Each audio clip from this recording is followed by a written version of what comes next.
दोस्तों, खाड़ी युद्ध में घटनाक्रम तेजी के साथ बदल रहा है। हालात लगातार अमेरिका और इजरायल के खिलाफ होते जा रहे हैं। निराशा और संभावित पराजय के अंदेशे को झुठलाने के लिए डोनाल्ड ट्रंप तरह तरह की एक्टिंग कर रहे हैं। कभी वे वार डांस करते हुए नजर आते हैं, कभी उनकी हरकतें किसी घटिया पॉप सिंगर जैसी होती हैं। कुल मिलाकर उनकी छवि एक कार्टून जैसी बनती जा रही है। उनकी छिछोरी हरकतें एक तरफ, उनके अपने साथी एक एक करके उनका साथ छोड़ रहे हैं। सबसे बड़ी बात यह है कि अभी तक उनके सामने होर्मुज जलडमरू मध्य की ईरान द्वारा की गई नाकेबंदी ही थी। पर सबसे बड़ी बात यह है और सबसे नई बात यह है कि अब अल मंडेब जलडमरू मध्य भी बंद होने का अंदेशा पैदा हो गया है। अगर ऐसा हुआ तो लाल सागर से होकर जाने वाला समुद्री रास्ता भी बंद हो जाएगा। यानी होर्मुज की वजह से दुनिया का व्यापार पहले से ही ठप हो रहा था। अल मंडेब के बंद होने के बाद ग्लोबल अर्थव्यवस्था की तबाही तय है। ट्रंप और नेतन्याहू के आतताई किरदार का खामियाजा सारी दुनिया भुगत रही है, और अगर युद्ध बंद न हुआ तो और भी भुगतेगी। दोस्तों, यही है ईरान का हाइब्रिड वॉर। यानी एक तरफ से मिसाइलें दंदना कर इजराइल पर गिर रही हैं और मध्य पूर्व में अमेरिकी अड्डों को तबाह कर रही हैं, और दूसरी तरफ ईरान ने पहले होर्मुज बंद करके दुनिया भर पर दबाव बनाया और अब वह हूती विद्रोहियों के जरिए अल मंडेब भी बंद करने वाला है। ट्रंप ने सोचा भी नहीं होगा कि ईरान के तरकश में एक तीर हूती नाम का भी है। दोस्तों, ये हूती विद्रोही कौन है? कभी कभी हम इनका नाम अखबारों में पढ़ लेते थे या टीवी पर नाम आ जाता था, लेकिन ध्यान नहीं देते थे कि ये हूती विद्रोही कौन है। इनका ईरान से क्या ताल्लुक है? ये ईरान की जो वार डिजाइन है उसमें कहाँ फिट होते हैं? अभी तक ये कहाँ गायब थे? अचानक ये कैसे टपक पड़े और ट्रंप नेतन्याहू के एप्स्टीन गिरोह के लिए पहले से ज्यादा समस्याएं पैदा करने लगे? दरअसल हूती विद्रोहियों का ताल्लुक यमन के शिया विद्रोही संगठन से है। इनका पूरा नाम है अंसार अल्लाह। ये मुख्य रूप से यमन के उत्तरी इलाके यानी सादाह प्रांत के जैदी शिया समुदाय से ताल्लुक रखते हैं। 90 के दशक में इनकी शुरुआत एक सामाजिक धार्मिक आंदोलन के रूप में हुई थी। इसके संस्थापक थे हुसैन बदरुद्दीन अल हूती, जिनके नाम पर ही यह संगठन जाना जाता है। शुरू में हूती तत्कालीन राष्ट्रपति अली अब्दुल्ला सालेह के भ्रष्टाचार और उनकी सुन्नी विचारधारा यानी सलाफी विचारधारा के विस्तार के खिलाफ काम कर रहे थे। 2004 में उन्होंने एक हथियारबंद बगावत शुरू की। अरब स्प्रिंग की विचारोत्तेजक घटनाओं के बाद हूतियों ने राजधानी सना समेत यमन के बड़े हिस्सों पर कब्जा कर लिया। इससे यमन में एक गृह युद्ध शुरू हो गया। इस समय हूती यमन के 80% आबादी वाले इलाकों उत्तर और पश्चिम में अपनी सरकार चला रहे हैं। वे टैक्स वसूलते हैं और उन्होंने अपनी मुद्रा भी जारी कर दी है। यानी यमन का बड़ा हिस्सा इस वक्त हूती राज्य में बदल चुका है। दरअसल हूती ईरान का जो एक्सिस ऑफ रेजिस्टेंस है, यानी ईरान का जो प्रतिरोध वाला समीकरण है, जिसके सदस्य हिजबुल्लाह, हमास जैसे संगठन भी हैं, उसी का एक महत्वपूर्ण हिस्सा है। हूती खुद को अमेरिका, इजरायल और यहूदियों का दुश्मन मानते हैं और नारा लगाते हैं, अमेरिका का खात्मा हो, इजरायल का खात्मा हो। हूतियों को ईरान से हथियार, ट्रेनिंग और मिसाइल ड्रोन तकनीक मिलती है।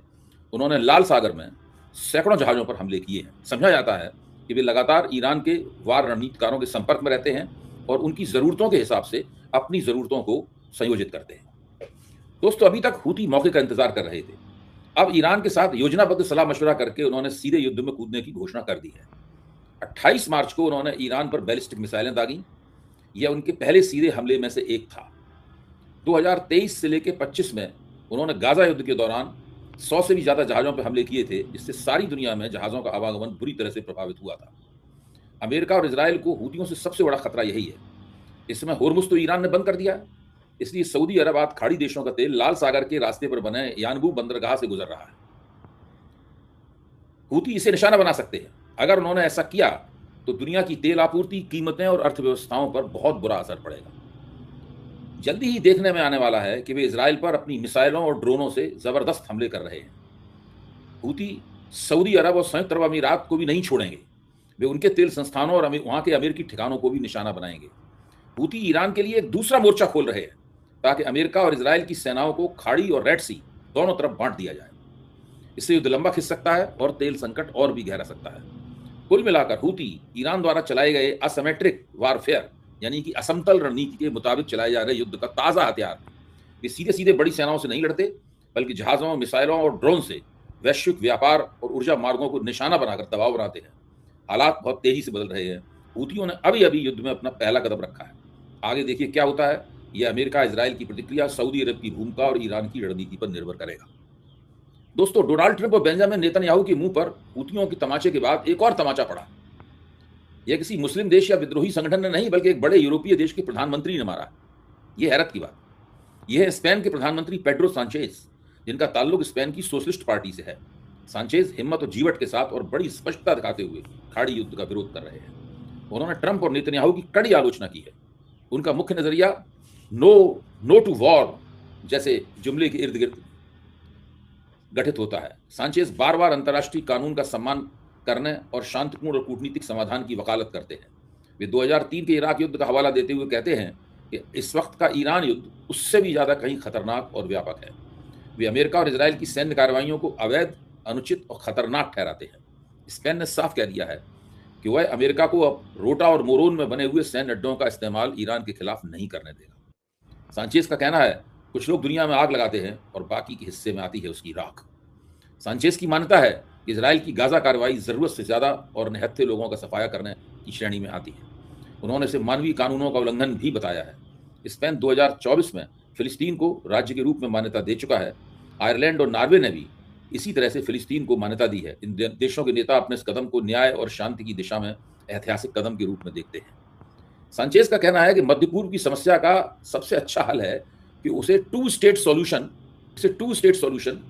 के रूप में देखा जाए, यानी मध्य पूर्व में इजराइल और फिलिस्तीन दोनों को अलग अलग और सुरक्षित, एक दूसरे के प्रति मैत्री रखने वाले राज्य के रूप में काम करने वाले इलाके के रूप में देखा जाए। दोस्तों, ट्रंप के गालों पर केवल ईरान, हूती और सांचेज ने ही तमाचा नहीं मारा है। अमेरिका के भीतर से, स्वयं ट्रंप के समर्थन आधार के भीतर से भी उनके मुंह पर जोरदार तमाचे पड़े हैं। ट्रंप के असली चेहरे को उजागर करने वाली ऐसी हस्तियों में एक नाम है जो कैंट का। जो कैंट अमेरिका के एक प्रमुख सैन्य अधिकारी, खुफिया विशेषज्ञ और राजनेता हैं। उनका पूरा नाम है जोसेफ क्ले कैंट। कैंट 17-18 साल की उम्र में अमेरिकी सेना में भर्ती हुए। जल्दी ही वे ग्रीन बैरे ऐसी स्पेशल फोर्स और रेंजर जैसी अत्यंत प्रतिष्ठित अमेरिकी फौजी संरचनाओं में सक्रिय रूप से हिस्सा लेने लगे। इन संरचनाओं में भाग लेने के लिए बहुत ही कड़े प्रशिक्षण से गुजरना पड़ता है। बहुत ही असाधारण व्यक्तित्व के धनी और संकल्प शक्ति के धनी लोग ही ग्रीन बैरे कमांडो हो पाते हैं और अमेरिकी रेंजर बन पाते हैं। कैंट ने मुख्य रूप से इराक में और 11 फौजी मुकामों पर कॉम्बैट सर्विस दी और 20 साल की सेवा के बाद 2018 में रिटायर हुए। कैंट ने 6 ब्रॉन्ज स्टार समेत कई सम्मान भी प्राप्त किए। कैंट की पत्नी शैनन कैंट नेवी में, अमेरिकी नौसेना में क्रिप्टोलॉजिस्ट थी, लेकिन 2019 में सीरिया में ISIS के एक सुसाइड बॉम्बर हमले में वो मारी गई। यानी इस समय कैंट एक गोल्ड स्टार स्पाउस यानी शहीद की पत्नी या पति हैं। गोल्ड स्टार स्पाउस का मतलब होता है शहीद की पत्नी या पति होना, और इस समय कैंट खुद तो हैं ही ब्रॉन्ज स्टार जीतने वाले, ब्रॉन्ज स्टार से सम्मानित होने वाले अमेरिका के अत्यंत सम्मानित फौजी, बल्कि उनकी पत्नी, वो अपनी एक शहीद पत्नी की पति भी है। सेना में काम करने के बाद कैंट ने CIA में पैरामिलिट्री ऑफिसर के तौर पर काम किया। जब ट्रंप राजनीति में उतरे तो कैंट ने उनका समर्थन किया। 2020 में वे ट्रंप की चुनावी मुहिम में विदेशी मामलों के सलाहकार बने। वाशिंगटन राज्य के 3rd डिस्ट्रिक्ट से रिपब्लिकन उम्मीदवार के रूप में 2022 और 24 में कैंट ने ट्रंप के समर्थन से चुनाव लड़ा, लेकिन दोनों बार वे चुनाव हार गए। जुलाई 2025 में ट्रंप ने उन्हें national counter terrorism centre NCCTC का डायरेक्टर नियुक्त किया। इस नियुक्ति पर सेनेट ने 22-44 के वोट से अपनी मोहर लगाई। कैंट तुलसी गब्बार्ड के तहत काम करते थे। पिछले दिनों जो कैंट ने NCTC के डायरेक्टर पद से इस्तीफा दे दिया। यह ट्रंप प्रशासन में ईरान युद्ध के खिलाफ इस्तीफा देने वाले सबसे उच्च स्तरीय अधिकारी हैं। कैंट ने टकर कार्लसन के साथ किए गए एक मशहूर पॉडकास्ट में बताया कि इस्तीफे के मुख्य तौर पर 4 कारण थे। पहला, ईरान की तरफ से अमेरिका के लिए कोई आसन्न खतरा नहीं था। कैंट से ज्यादा इस बात को और कोई नहीं जानता। युद्ध इजराइल और उसकी अमेरिकी लॉबी के दबाव में शुरू किया गया, यानी युद्ध अमेरिकी हितों की रक्षा के लिए शुरू नहीं किया गया।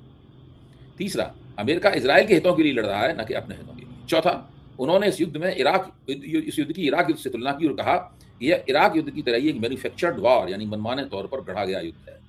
उन्होंने ट्रंप प्रशासन की मध्य पूर्व नीति पर सवाल उठाए और कहा कि अमेरिकी सैनिक इजराइल के लिए अपनी जान दे रहे। जो कैंट ने बताया है कि जब डोनाल्ड ट्रंप इस मध्य पूर्व के युद्ध के बारे में निर्णय ले रहे थे तो पहले से ही वो तमाम लोग जिनके बारे में उन्हें डर था कि वे उनकी इस नीति का या उस निर्णय का विरोध कर सकते हैं या उसके खिलाफ राय दे सकते हैं, उन्होंने उन लोगों को उन मीटिंगों में बुलाया ही नहीं। यानी काउंटर टेररिज्म एक्सपर्ट होने और नेशनल काउंटर टेररिज्म सेंटर का डायरेक्टर होने के बावजूद जो कैंट को इन निर्णयों में भागीदारी नहीं करने दी गई। और जो कैंट जैसे कई लोग हैं जो कि वैसे ट्रंप के नीति निर्माता मंडल के सदस्य हैं, लेकिन जब ये निर्णय ट्रंप लेने के लिए जा रहे थे, तो ट्रंप ने चालाकी से इन लोगों को उस प्रक्रिया से दूर रखा, ताकि ट्रंप अपने मनमाना निर्णय ले सकें।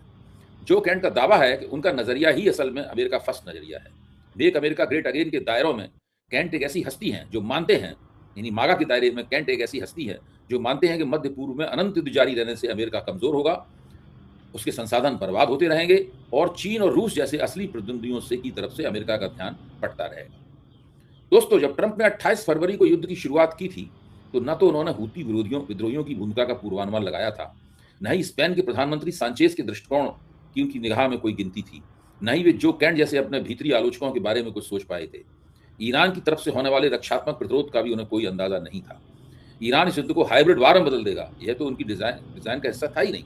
आज स्थिति यह है कि जो व्यक्ति दुनिया का एकमात्र चौधरी बनने का सपना देख रहा था और जो वेनेजुएला के तेल पर कब्जा करने के बाद ईरान के तेल पर कब्जा करके सारी दुनिया की ऊर्जा जरूरतों को अपने शिकंजे में ले लेना चाहता था, वह किसी तरह से अपनी इज्जत बचाने की कोशिश में लगा हुआ है। ट्रंप के पैरों के तले की जमीन खिसक चुकी है। अब केवल वे फिक्रेबाजी ही कर सकते हैं। मसलन उनकी ताज़ी जुमलेबाजी यह है कि वे होर्मुज जलडमरू मध्य को नाम बदलकर ट्रंप स्ट्रेट यानी स्ट्रेट ऑफ ट्रंप कह रहे हैं। अपनी बातों को मसालेदार बनाने के लिए उन्होंने कहना शुरू कर दिया है कि अब उनका अगला निशाना क्यूबा होगा। अमेरिका और अंतर्राष्ट्रीय मामलों के जानकारों का कहना कुछ और है।